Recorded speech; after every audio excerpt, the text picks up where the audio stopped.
So for the past few weeks, I've been trying to decide and think about what I think is the best hit song of 2017.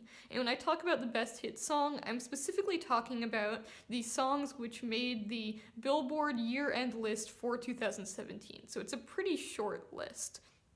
But I think I've finally come to a conclusion. I'm gonna talk a little about the song, I'm gonna analyze some lyrics. So here goes.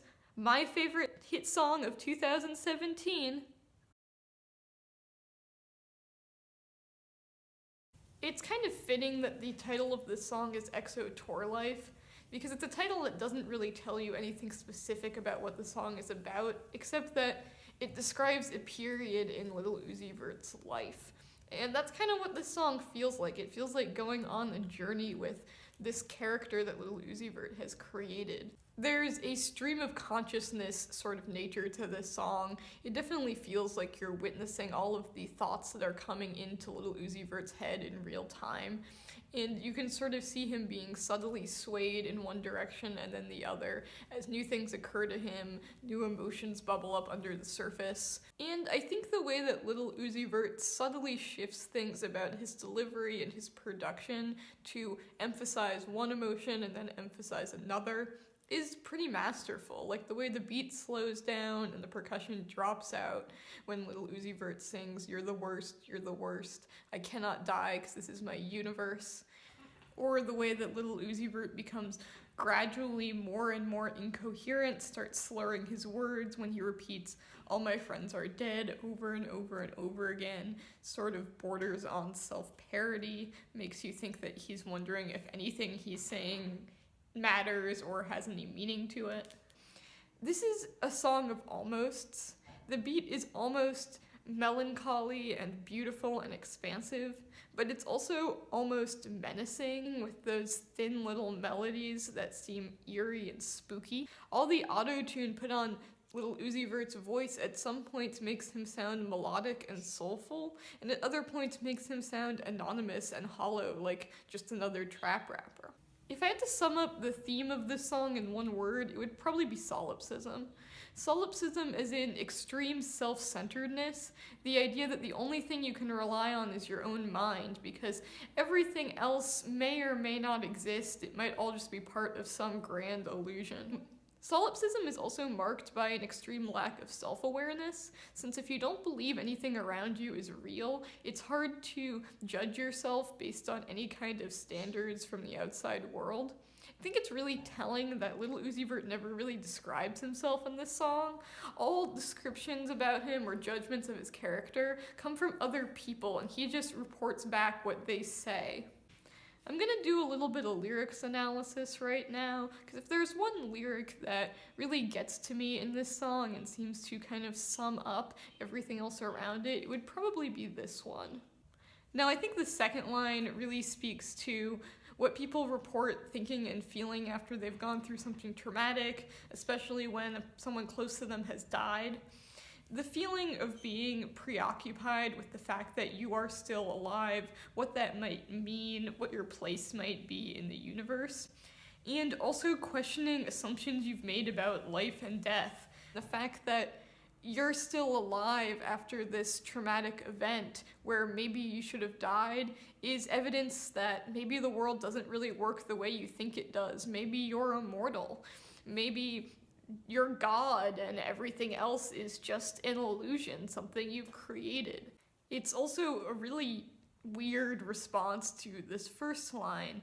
It seems like this girl, by confronting Lil Uzi Vert, by showing that he's kind of gotten to her, is unwittingly playing into his obsession with his own power and his own agency and just the fact that he can influence everything around him. I mean, the totally weird thing about Lil Uzi Vert's response is that he's not acknowledging the moral dimension of what this girl is saying at all. Instead, he just sort of takes this as more evidence that he exists and that he's powerful. It kind of seems like for Lil Uzi Vert, the choice is not between influencing the world in a good way versus influencing the world in a bad way. It's more between influencing it at all and not influencing it. It's more about having power or not having power. Now, the one criticism of this song I've heard over and over again is that the darker themes like suicide and substance abuse don't really match very well with the bragging and the obsession with material wealth. And now that I've listened to this song a lot, I really couldn't disagree more. To me, all the references to Lil Uzi Vert's stuff in this song actually make a lot of sense. Lil Uzi Vert in this song is playing someone who has lost his ability to connect with people. His friends are either dead or they're doing things which Lil Uzi Vert thinks are crazy and irrational, like the girl who he thinks wants to have sex with him but ends up telling him that he's going to commit suicide and he's insane. So when you lose your connections with people, lose your ability to empathize with them, it's pretty natural to fall back on something stable like your stuff. Lil Uzi Vert's wealth establishes that he has an identity in the world. He's powerful. His stuff makes sense. It's real. In some ways, I imagine Lil Uzi Vert in this song as like the old Victorian recluse who leaves the chaos of society and goes to live in his mansion. One more thing I wanted to praise this song for before I decide to finish up the review is Lil Uzi Vert's emphasis on melody. This song has such a strong melody. The production is so beautiful and spacey that it really supports the melodies in Lil Uzi Vert's voice, and there's a real sense of catchiness in the chorus here. I think that without this strong melodic through line, this song really wouldn't have worked as well as it does because it is so all over the place. There are so many different themes and emotions and tones to tie together, and it's only because of the melody that this song has enough flow to it to make it all feel very natural. I mean, the transitions in this song, the way that it smoothly and slickly transfers between one part to another, from one emotion to another.